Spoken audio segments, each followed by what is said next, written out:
A big day in court for a Colorado case that's captivated the nation as a woman who was having an affair with a former Aurora dentist accused of killing his wife took the stand for most of the day.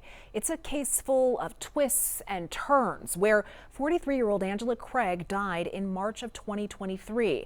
Investigators say she was poisoned by her husband James Craig through her protein shakes. Denver 7's Colette Bordelon was in the courtroom today where attorneys detailed their fast and furious extramarital affair for the jury. And Colette, it all took place in the weeks leading up to Angela Craig's death.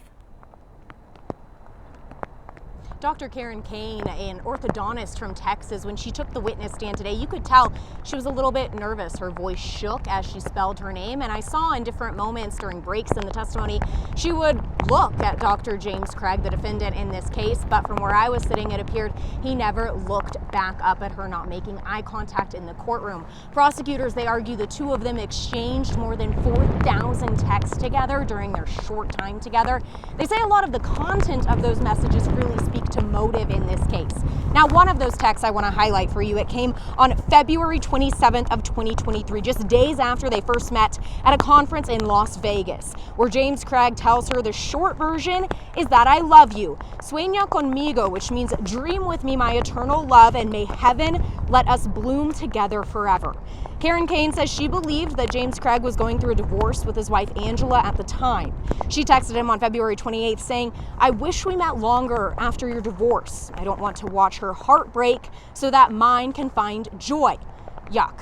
Then on March 7th, when Angela was starting to become sick, James Craig texted Karen Kane saying he was undergoing an onslaught of how, quote, I must have poisoned Ange. He continues to say Angela was absolutely convinced that's what was happening to her.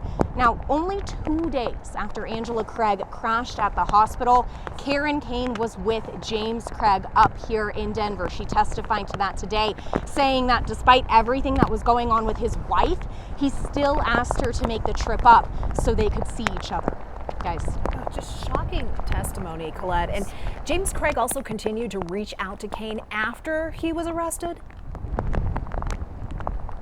Prosecutors read a number of these long and flowery letters that James Craig sent to Karen Kane, and one of them, he tells her he loves her long enough to dream of her every night, to long for her every day, and to let her go if that's what she needs from him. And in another, he says that he loves her like an oasis in the desert. Now, the prosecutors, they continue with their argument first thing tomorrow morning. I'll be here at the end of the day today. They had a former inmate on the stand who knew James Craig while they were both incarcerated. We're live in Arapahoe County. Colette Bordelon, Denver 7. Great reporting out there, Colette. Hopefully you can get inside and get dry. You can catch up on Denver 7's coverage of the trial so far. Colette has been covering it from beginning to end. You can scan the QR code on your screen or look for this story on denver7.com. We have in-depth notes of everything that's happened so far. Denver 7 will be back in the courtroom tomorrow.